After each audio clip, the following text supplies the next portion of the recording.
Hello, West Ham Network. It's Holly, and I am here with your Hammers headlines for today, Thursday, the 17th of August. This is run in association with KUMB.com. And if you're not already subscribed to the channel, make sure you do it. Go on, do it now. I'll wait. But we have already had a lot of transfer updates today, which I'm going to be filling you in on as many as I can. So without further ado, let's jump straight into them. Up first, the deal for Konstantinos Mavropanos, trying to get better at pronouncing that, is getting closer, and it's said that David Moyes and the team are currently preparing an offer to sign the defender.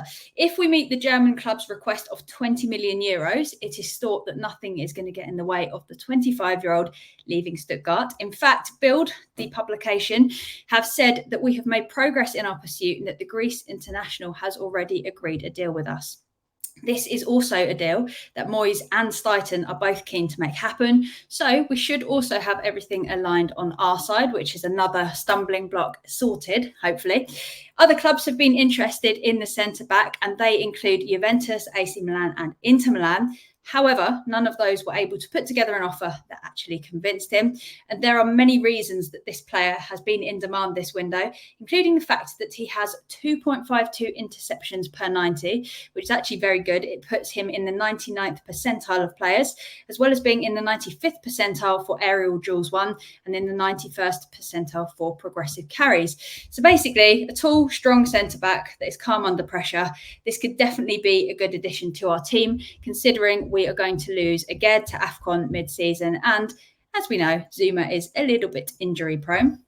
Now, it's looking likely that we will pay the £17.1 million required to sign the centre-back, and that the move could be finalised as soon as the weekend. With personal terms met, it sounds as though meeting this sum of money is basically the final puzzle piece to get that contract signed. To learn more about this potential new signing, check out the video on West Ham Network from this morning, where we run through everything that you need to know in more detail. For your second story, Jonathan Tah is a name that has excited many Hammers in recent weeks, and he has broken silence on his future.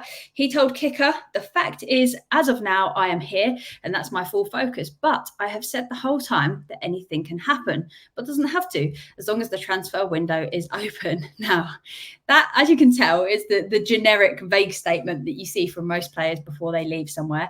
We've seen it at West Ham. We've seen it at clubs all over the world. Essentially, this means he would be happy to leave the club if the right offer comes in, but he's also not forcing a move and he doesn't really want to put his foot in it. It's essentially a message for clubs to come and sell themselves to him. So there is definitely a chance that we could manage to tempt the 27-year-old with a move to the London Stadium. Excuse me. Sky Germany have reported that Leverkusen want around £17 million for the defender, putting him at a very similar price to Mavropanos. Given his ability, this would be an incredible bit of business if we can get it over the line in the remaining 15 days of the transfer window. Is Tah still your preferred centre-back? Leave a comment to let us know what you reckon. And up next, Cole Palmer is another player that West Ham have made an approach for, but Guardiola has confirmed that he will not be going out on loan. The only option will be a permanent deal if he is to leave City. And with Kevin De Bruyne's long-term injury that we now know is going to see him out for about 4 months, I think, minimum, it's looking likely that City are going to come back for Lucas Paqueta with an improved offer. But our current valuation of him is £85 million. This is the same as his release clause will be next year. And given the amount that we would need to spend to replace him and the risk of this actually going well or not being beneficial for us, I think £85 million is a fair valuation.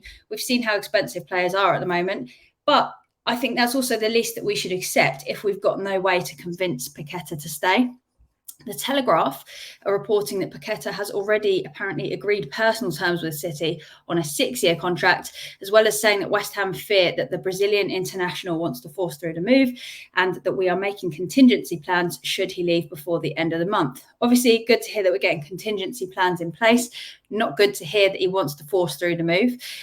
City are expected to come back with a bid of £70 million plus £10 million in add-ons. So it sounds as though there's a lot to be decided between the two clubs, as well as whether we could actually see a player coming in our direction as part of the deal. And this is because we could use the negotiations with City to get Cole Palmer, for example, plus money in return for our midfielder. And he'd definitely be a good addition to the team. Obviously, the money, excuse my alarm, the money obviously isn't actually adding up in terms of what we want and what they're willing to offer. And if Paqueta is set on leaving, what do you think we should do? Would you let him leave for 80 mil if we have a decent backup lined up? Or would you try and force him to stay for another season? The difficulty is if we force him to stay against his will because we reject an £80 million offer, we might end up with an unwilling player on our hands with nobody willing to pay the £85 million release clause in the future. That said, he's been very professional so far and hasn't let any of this affect his performance. So perhaps we don't have as much to worry about as suggested, but you just don't know, because if it starts getting closer to the transfer window and he sees this as his chance in his whole career to end up at a top club, it's going to be very difficult for us to say, no, you've got to stay one more year and we reckon that they'll come back with 85 mil. Kevin De Bruyne will be back, so don't worry about it. So a lot to consider for everyone. And I know we normally do 3, but I couldn't miss out on this one that broke just before I started recording. One more piece of news has come out, and that's because Santi Auna, who appears to be covering a lot of West Ham updates quite closely lately, has said that Steiten is travelling today to meet with Ajax and try to push through the sale of Mohamed Kudus. His goal is for the two clubs to find an agreement that would make the player sign for us. We've got absolutely no idea whether this will be a successful trip, but it is good to see that we are making moves left, right and centre for quality players. And he's one that a lot of us have wanted, so stay tuned. So there we have it. Those are your Hammers headlines for today. Let us know your thoughts on everything happening at West Ham at the moment, and make sure you give this video a thumbs up if you enjoyed it. Thank you so much, as always, for watching. And until next time, have a great day. Come on, you Irons.